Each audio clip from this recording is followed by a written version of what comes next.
সকালবেলা ঘুম থেকে ওঠার পর আজকে কি রান্না করব, কি মাছ দিয়ে কি তরকারি রান্না করব, আমার মনে হয় এই টেনশনটা আমরা সব মেয়েরাই করতে হয়। আসসালামু আলাইকুম, কেমন আছেন সবাই? আশা করছি নিশ্চয়ই ভালো আছেন। আলহামদুলিল্লাহ, আমরাও ভালো আছি। আমি শারমিন আক্তার, ওয়েলকাম জানাচ্ছি আমার নতুন আরও একটি ভিডিও দেখার জন্য। তো এই তো সব টেনশন দূর করে আমি ডাল ভাত কিন্তু বসিয়েও দিয়েছি। তো আলহামদুলিল্লাহ আমার ডাল কিন্তু অলরেডি হয়েও আসছে। তো ডালটা হয়ে আসার পর আমি কিন্তু সিলভারের পাতিল থেকে এই যে স্টিলের একটা পাতিলে নিয়ে নিলাম। আমি সবসময় চেষ্টা করি ডাল রান্না করার পর আমি সিলভারের পাতিলে যদিও রান্না করি, তবে স্টিলের পাতিলে নিয়ে ফেলার চেষ্টা করি। আমার কাছে খুব ভালো লাগে আর কি। তো এই তো এই চুলাতে আমি আজকে একটু বট রান্না করব। তো বটটাও বসিয়ে দিলাম, মানে গরুর ভুঁড়ি আর কি। তো আমরা বট বলি, অনেকে আবার গরুর ভুঁড়িও বলে, যে যেটা বলে অভ্যস্ত আর কি। তো এখানে আমি ধুয়ে খুব সুন্দর করে পরিষ্কার করে এখানে পেঁয়াজ, আদা রসুন বাটা, গরম মশলা এবং হলুদ মরিচের গুঁড়ো দিয়ে সব কিছু একসাথে দিয়ে আমি এখন বসিয়ে দিব। সব কিছু যখন সিদ্ধ হয়ে আসবে তখন কিন্তু আমি আলাদা একটা ফ্রাই প্যানের মধ্যে আমি একটু বাগার দিব। তো গরুর মাংস এবং কি বট আমরা এইভাবেই রান্না করি প্রায় সময়, কখনো কখনো মশলা কষিয়েও করি, আবার কখনো এইভাবে বসিয়ে দিই। খুব তাড়াহুড়া যখন হয় তখনই কিন্তু এভাবে বসাই। তো এই তো সব কিছু সুন্দর করে যখন সিদ্ধ হয়ে আসবে তখন আমি কয়েকটা আলুও দিব। এই যে 2টা আলু দিয়েছি শুধু ছোট ছোট করে কেটে, যেহেতু বাচ্চারা আছে খাবে। তো এই তো আলুটা এবং মাংসটা সব কিছু যখন খুব সুন্দর করে সিদ্ধ হয়ে আসবে তখন আমি এটাকে একটু বাগার দিয়ে দেব।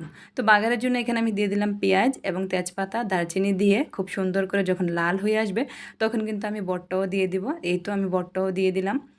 তো এটাকে আরও একটু কষাবো, মানে আরও আরও অনেকক্ষণ একটু ভুনা ভুনা যখন হয়ে আসবে তখন কিন্তু আমি চুলা বন্ধ করে দিব আর কি। তো এই তো বটটাও কিন্তু মাসাল্লাহ খুব সুন্দরভাবেই হয়ে আসছে। আর খেতেও এটা অনেক মজা ছিল। আমাদের বাসায় সবারই আসলে বটটা খুব পছন্দ। তো আমরা বট পছন্দ যেহেতু, তো সবাই রান্না করলে সবাই খায় আলহামদুলিল্লাহ। তো এই তো দুপুরে গোসল করে নামাজ পড়ে খাওয়া দাওয়া করে একটু রেস্টও নিলাম। তারপরে আমার শাশুড়ি আম্মা বলতেছে, চলো আজকে একটু বাহিরে যাব, আমি একটা 3 পিস এবং একটা হিজাবের কাপড় কিনবো। আমার শাশুড়ি কখনোই মার্কেটে তেমনভাবে আসে না, তবে আজকে কেন জানি না হঠাৎ করেই বলতেছে আসার জন্য। সবসময় আমরাই নিয়ে দেই পছন্দ করে। তো বললাম যে আচ্ছা ঠিক আছে চলেন। তো এই তো রেস্ট, এই তো বাহিরে এসে দেখি কিন্তু অনেক গরম। এখন কিন্তু বাজে 5টা, কিন্তু দেখে মনে হচ্ছে যে দুপুর 2টা। বাহিরে অনেক গরম ছিল এবং প্লাস সেই সাথে রোদও ছিল অনেক। তো এই তো আমরা কিন্তু অলরেডি মার্কেটে চলেও আসছি। অনেকক্ষণ ঘোরাফেরা করার পর ফাইনালি আমার শাশুড়ির এই 3 পিসটা পছন্দ হলো। এটা ছিল ওড়নাটা আর এইটা হচ্ছে জামাটা। তো 3 পিসটা অনেক সুন্দরই ছিল। আর এইটা হচ্ছে আপনার গজ কাপড় থেকে 2.5 হাত বহরের যে গজ কাপড়গুলা, এটা নিয়েছে হিজাবের জন্য 2 গজ, ওইটা আর কি। তো এই দোকানটার মধ্যে গজ কাপড় প্লাস 3 পিস এবং বেডশিটের খুব ভালো কালেকশনই ছিল।